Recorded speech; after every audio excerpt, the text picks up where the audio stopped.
கொஞ்சம் மாலை மட்டும் போடுங்க. பெருந்தலைவருடைய இல்லத்திற்கு மீண்டும் வந்து அவருடைய நினைவுகளையும் அவருடைய தியாகத்தையும் நினைவுகளை பெருமைப்படுகிறேன். டெல்லியில் சென்று தேர்ந்தெடுக்கப்பட்டதற்கு பின்னாலே பதிவு செய்ததற்கு பின்னாலே நாடாளுமன்ற உறுப்பினராக பதிவு செய்ததற்கு பின்னாலே 3வது முறையாக தலைவருடைய இல்லத்திற்கு வந்திருக்கிறேன். பெருந்தலைவருடைய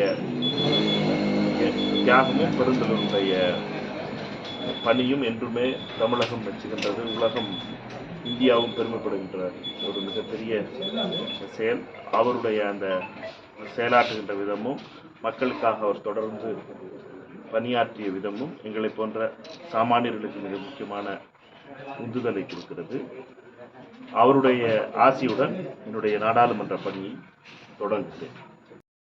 அந்த சின்ன பிள்ளை விளையாடுற கிரிக்கெட் கிடையாது. இது அழுதுட்டு போய் திருப்பி பேட்டிங் கொடுக்கணும்னு சொல்கிறது கிடையாது.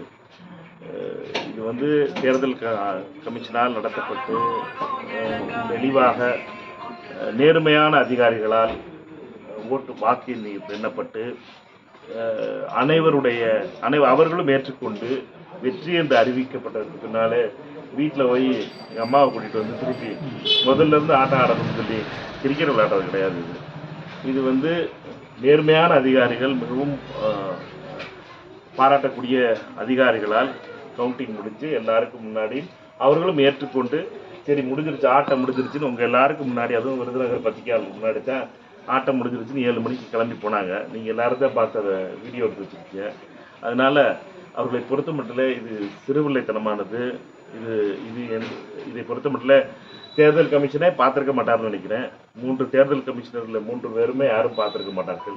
ஏனென்றால் இப்படிப்பட்ட பொய்யான வெறும் விளையாட்டுத்தனமான விளம்பரத்திற்காக செய்கின்ற விஷயங்களை தேர்தல் கமிஷன் கிளர்க்கு தான் அந்த பெட்டிஷனை வாங்கியிருப்பார். தேர்தல் கமிஷனுடைய அதிகாரிகளே அதை பெற்றிருக்க மாட்டார்கள். தேர்தல் கமிஷனர்கள் 3 தேர்தல் கமிஷனர்கள் அதை பெற்றிருக்க மாட்டார்கள்.